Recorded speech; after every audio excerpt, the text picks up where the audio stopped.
आज आपण इयत्ता 8वीचा गणित विषयाचा प्रकरण 15वा क्षेत्रफळ या प्रकरणाचा अभ्यास इथं करणार आहोत। चला तर मग पाहूया 15वे प्रकरण क्षेत्रफळ। मुलांनो, क्षेत्रफळ म्हणजे काय?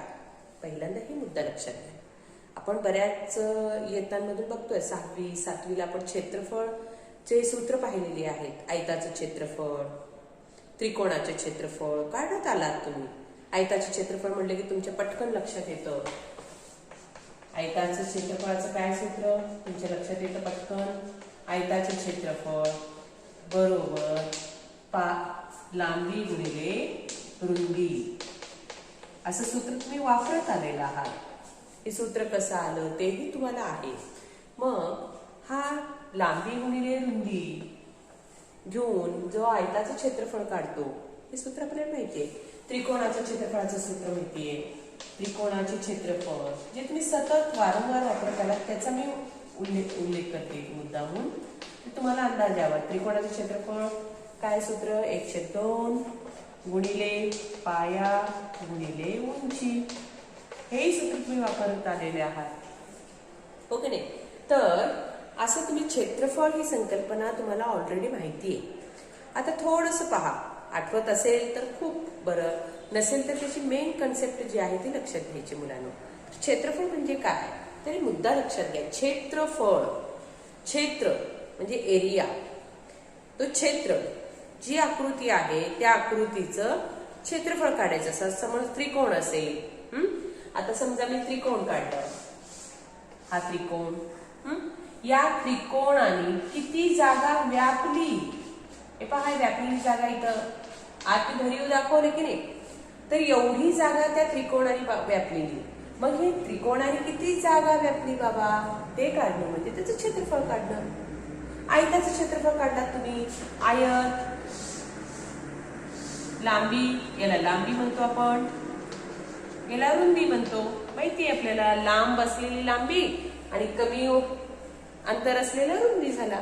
तर लांबी रुंदी वरून आपण या आयताने किती क्षेत्रफळ व्यापलं, जमिनीवर म्हणा पृष्ठभागावर म्हणा काय असेल ते, तर किती जागा व्यापली ते काढणं म्हणजे क्षेत्रफळ काढणं। मुलांना नेहमी लक्षात ठेवा, क्षेत्रफळ ही संकल्पना काय? क्षेत्रफळ म्हणजे एखाद्या आकृतीनं किंवा एखाद्या वस्तूनं व्यापलेली जागा। तुम्ही सुद्धा व्यापलेली जागा असते।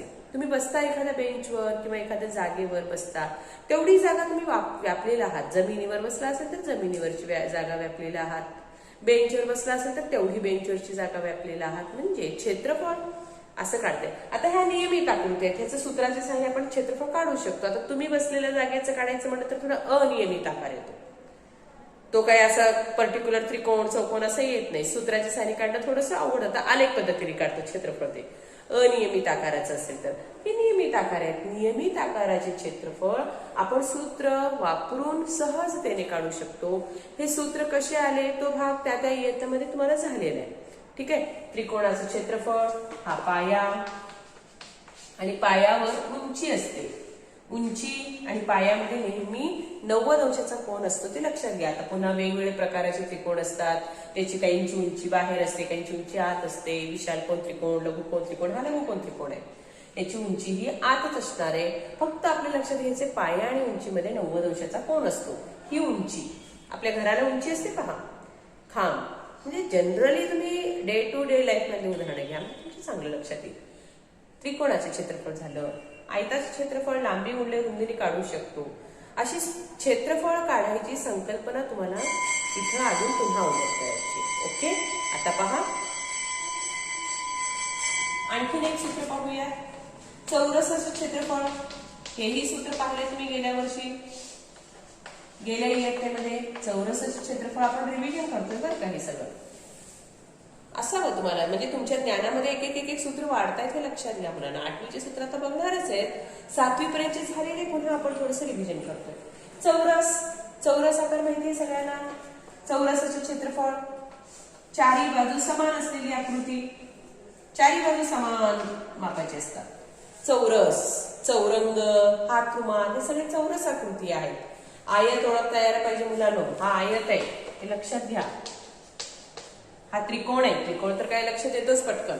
तर चौरस हा याचं वैशिष्ट्य म्हणजे चारही बाजू समान असलेली आकृती, हातरुमाल, चौरंग हे सगळे त्याची उदाहरणं. ठीक आहे. चौरसाचं क्षेत्रफळ कसं काढायचं बाबा? तर त्यासाठीचं सूत्र आपण घेतलं होतं बाजूचा वर्ग. हे बाजू असतात ना, 4 बाजू आहेत, त्या बाजूचा वर्ग करा, त्याचं क्षेत्रफळ मिळेल. तर हेही सूत्र आपण पाहिलेलं आहे. त्यानंतर पहा, काटकोन त्रिकोणाचं असेल तर तेही काढता येतं 1/2. काटकोन त्रिकोण असेल तर कसा असतो? हा आमचा काटकोन त्रिकोण 90 अंशाचा कोन असतो. हा कर्ण, हो का नाही? मग ही त्याची उंची झाली ना, आणि हे त्याचा पाया झाला. 1/2 गुणिले काटकोन करणाऱ्या बाजूंचा गुणाकार असंही घेऊ शकता, किंवा पाया गुणिले उंची. पाया गुणिले उंची म्हणजेच काय? काटकोन करणाऱ्या बाजू आहेत त्या, काटकोन करणाऱ्या बाजूंचा गुणाकार असं सुद्धा सूत्र येऊ शकेल. इथं काय येईल पहा, काटकोन त्रिकोणाचे क्षेत्रफळ. खास एक वेगळं सूत्र आपण तिथे घेतलं, पाया आणि उंचीच्या स्वरूपातच आपण घेणार आहोत. आलं लक्षात? तर अशा पद्धतीनं हे 4-5 सूत्र तुम्हाला येणं गरजेचं, जे रिव्हिजन स्वरूपात तुम्हाला मागील इयत्तामध्ये तुम्ही पाहिलेलं आहात, तेच सूत्र घेऊन आता आपल्याला 8वीचे काही नवीन सूत्र पुन्हा ऍड करायचे. ओके, नवीन सूत्र कोणकोणते आहेत ते पाहणार आहेत आपण. ठीक आहे, एवढा भाग इथे लिहून घ्या. पहा मुलांना, आता आपण 8वीमध्ये जे कुठले सूत्र पाहायचे ते पाहायचे आपल्याला. ओके, नवीन सूत्र आता तुम्हाला माहिती करून घ्यायचे. त्यातला पहिला कुठल्या आकृतीचं पाहायचं पहा, समांतरभुज चौकोन. समांतरभुज चौकोनाचं क्षेत्रफळ कसं काढलं जातं हे पाहायचं आहे. अगोदर तुम्हाला माहिती असायला पाहिजे समांतरभुज चौकोन नेमका असतो कसा, काढायचा कसा. जसं आयत काढतो, चौरस तुम्ही पटकन करता, तसं समांतरभुज चौकोनाची आकृती आपण माहिती करून घ्या. पहा, समांतर नावामध्येच तुम्हाला चौकोनाचं आकृती सुद्धा लक्षात येईल. समांतर म्हणजे तिथं बाजू कशी असणार आहे, समोरासमोर ही बाजू समांतर असणार आहेत, एकमेकांना समांतर असणार आहे. ही तर अट घ्यायचीच आहे. पहा, समांतरभुज चौकोन कसं काढतोय आपण?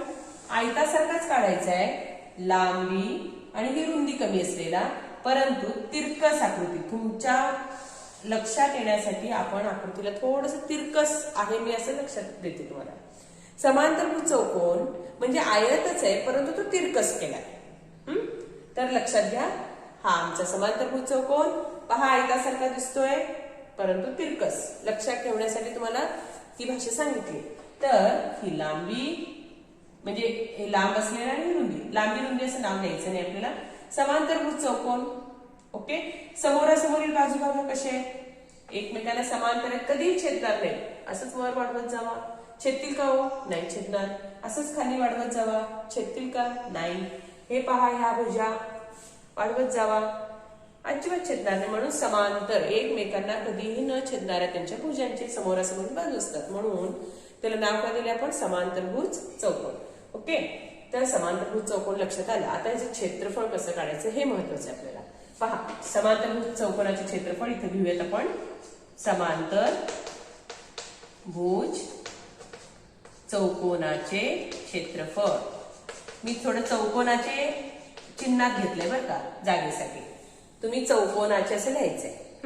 समांतरभुज चौकोनाचे क्षेत्रफळ बरोबर काय असतो पहा. या समांतरभुज चौकोनाला एक उंची आपण ड्रॉ करू शकतो, काढू शकतो. ही पहा, उंची आणि पायामधला संबंध किती अंशाचा कोन असतो? 90 अंशाचा. ही त्याची उंची झाली, म्हणजे हा त्याचा काय ठरला? पाया, आणि ही त्याची काय ठरली? उंची. पहा, या चौकोनाचं, समांतरभुज चौकोनाचं क्षेत्रफळ म्हणजे व्यापलेली जागा जर काढायची असेल तर तुम्हाला घ्यायचंय पाया गुणिले उंची. आता तुम्ही म्हणाले हे कसं काय आलं मॅडम सूत्र डायरेक्टली? तर पहा कसं. हा तुकडा मी कट केला इकडचा, हा त्रिकोण तयार होतो, याला नेऊन मी उलटा ह्याला इथे बसवला. पहा, हा तुकडा कट केलाय, त्रिकोण तयार झालाय, फक्त नेऊन त्याला मी तिकडे बसवलं. बघा आकृती कशी दिसतीये, बघा आयत दिसतो की नाही? आणि आयताचं सूत्र माहितीये तुम्हाला, लांबी गुणिले रुंदी. लांबी म्हणजे आमचं काय आहे इथं? पाय आहे, तोच पाय इथे येणार आहे ना, हा पाय आहे. आणि रुंदी म्हणजे आमची उंची आहे. म्हणजेच समांतरभुज चौकोनाचं क्षेत्रफळ म्हणजेच इनडायरेक्टली आयताचं क्षेत्रफळ काढल्यासारखं आहे. पण शब्द फक्त बदलतोय आपण, लांबी आणि रुंदीच्या न भाषेत वापरता आपण पाया गुणिले उंची बनतोय. सूत्र लक्षात राहील. पहा, हा पोर्शन कट केला, हा त्रिकोण, हाच उचलून फक्त कट केलेला भाग इथे लावला तर तो आयत तयार होतोय. आयताचा हा पाया, ही त्याची रुंदी, म्हणून हे सूत्र तयार होईल. समांतर चौकोनाचे क्षेत्रफळ बरोबर पाया गुणिले उंची, सूत्र लक्षात घ्या. त्यानंतर पुढचं आकृतीचं बघूयात आपण. समभुज चौकोन, समभुज चौकोन, या चौकोनाचे क्षेत्रफळ कसं काढायचं बघूयात. समभुज चौकोनाचे क्षेत्रफळ बघूयात. म्हणजे समभुज चौकोन जो आहे तो किती क्षेत्र व्यापत करतो हे आपल्याला पाहायचंय. समभुज चौकोन आता नेमका कसा असतो बाबा, हेही बघा. समभुज नावामध्येच आहे. पुन्हा समान भुज असणार आहे, चारी भुज समान येणार आहेत. अशी समोरासमोर असं काही नाहीच. समभुज म्हणजे तुम्ही शब्दशः घेतला तर समान भुज, परंतु मग समान भुज असलेली तुम्ही म्हणता मॅडम चौरस असतो. चारी भुज समान असलेली आकृती चौरस म्हणतो आपण. मग अशी पाहिली आपण चौरस. हात रुमालचं उदाहरण घेतलं होतं. चौरंग जे आहे ते चौरस आकृती आहेत आपण म्हणतो. मग मॅडम याला कसं समभुज म्हणायचं, तर याच आकृतीला मी थोडस फरक करते. बघा कसं केले. चारी भुजे समान आहेत परंतु तिरकस काढायची. पहा पहा मी आकृती कशी काढतीये. चारी भुजा समान परंतु तिरकस. या आकृतीला म्हणायचं समभुज चौकोन, जे पतंग आकृतीमध्ये सुद्धा येतं. पतंग आकृती सुद्धा गणलं जातं. चारी भुजे समान आहेत पहा, परंतु तिरकस मध्ये घेतल्या. तर हीच आकृती मी असंही काढू शकते. पहा हे पहा कसंही काढा, चारी भुजे समान फक्त यायला पाहिजे. हे बघा चारी भुजे समान आहेत पण तिरकस. आयत आहे पण तिरकस, समांतरभुज झालं. चौरस पण तिरकस, समभुज झालं. आलं लक्षात. अशी करा किंवा अशी करा. पतंग आकृतीमध्ये येतं ही आकृती. ठीक आहे. आता याचं क्षेत्रफळ कसं काढायचं पाहायचं. समभुज चौकोनाचे क्षेत्रफळ, समभुज चौकोनाचे क्षेत्रफळ बरोबर पहा कसं काढायचंय. आता याचं क्षेत्रफळ काढण्यासाठी आपल्याला काय करावं लागेल, कर्णाचा विचार करावा लागेल. कर्ण माहितीये, समोरील शिरोबिंदूला जोडणारा रेषाखंड. शिरोबिंदू, 4 शिरोबिंदू आहेत या चौकोनाला. समोरासमोरील शिरोबिंदू जोडला की तिथं कर्ण तयार होतात. किती कर्ण तयार झाले, 2. या कर्णांचा विचार करायचा आहे. 1/2 गुणिले कर्णांचा गुणाकार. कर्णांचा गुणाकार. हा कशाचं सूत्र झाला, समभुज चौकोनाचं क्षेत्रफळ. 1/2 गुणिले कर्णांचा गुणाकार करायचा मुलांनो. लक्षात घ्या, एक मोठा कर्ण आहे, एक लहान कर्ण आहे. 2 कर्णांचा गुणाकार करून त्याला जर आपण निमपट केलं, निमपट म्हणजे 1/2 ने गुणलं तर तुम्हाला समभुज चौकोनाचं क्षेत्रफळ मिळतं. राहील सूत्र लक्षात. ठीक आहे. त्याच्या पुढे जर आपण पुढची आकृती पाहतोय समलंब चौकोन, तर त्याचं क्षेत्रफळ कसं काढायचं. समलंब चौकोन बघा, समांतरभुज चौकोन झाला, समभुज चौकोन झाला, तर समलंब चौकोन आलेले आहे. समलंब चौकोन म्हणजे काय पहा, नावातच असं हे लक्षात येते का बघूया. समलंब तर तुम्हाला लक्षात घ्यायचंय ही आकृती थोडीशी झेंड्याच्या कट्ट्यासारखी असलेली दाखवायची. झेंड्याचा कट्टा माहिती तुम्ही चित्र काढता, ध्वज काढा म्हणलं, ध्वज काढा आपला भारतीय तिरंगा झेंडा काढता म्हणलं की मुलं ध्वज काढतात आणि खाली झेंड्याच्या कट्ट्यासारखं करतात, म्हणून मी थोडस तो शब्द वापरला. पहा वाढतो का असा. तर हा आहे समलंब चौकोन. समलंब म्हणजे 2 लंब असणार आहेत आणि तेही समान लांबीचे उंचीचे असणार. पहा लंब, इथे एक लंब 90 अंशाचा कोन करणारे, इथून एक लंब असं केलं, समलंब चौकोन. समलंब चौकोन 2 लंब समान असलेले. बाकीच्या कुठल्या आकृतीमध्ये तुम्हाला लंब काढायला गेला तर ते येत नाही, पण इथं तसं समलंब चौकोन आपण ओळखू शकतो. पहा आकृतीचा आकार कसा आहे लक्षात घ्या. समलंब चौकोन हे त्याचे काय झाले, लंब म्हणजे उंची झाले. ठीक आहे. आता पहा या आकृतीचं आणखीन एक वैशिष्ट्य काय, समलंब चौकोनामध्ये ही भुजा जी असते ना, एक लहान आणि एक मोठी, समोरासमोर ही भुजा, या भुजाची जोडी नाही बरं का, या भुजाची जोडी ही समांतर असते. ह्याची एक खासियत आहे या समलंब चौकोनाचं एक वैशिष्ट्य की समोरासमोरील एका बाजूची जोडी ही समांतर असते, दुसऱ्या बाजूची जोडी नाही, एकच बाजूची जोडी, एक जोडी घेतलं तर त्याच्या समोरचं. समलंब चौकोनाचं हे वैशिष्ट्य लक्षात घ्या, एक बाजूची एका जोडी घेतलं तर ते समांतर असतात. ठीक आहे, तर ह्याचं वैशिष्ट्य आहे. आता ह्याचं सूत्र कसं तयार करायचं बघा. समलंब चौकोनाचे क्षेत्रफळ बरोबर काय येणार सूत्र पहा, 1/2 गुणिले समांतर बाजूंची बेरीज. पहा मुद्दा कसा आहे, समांतर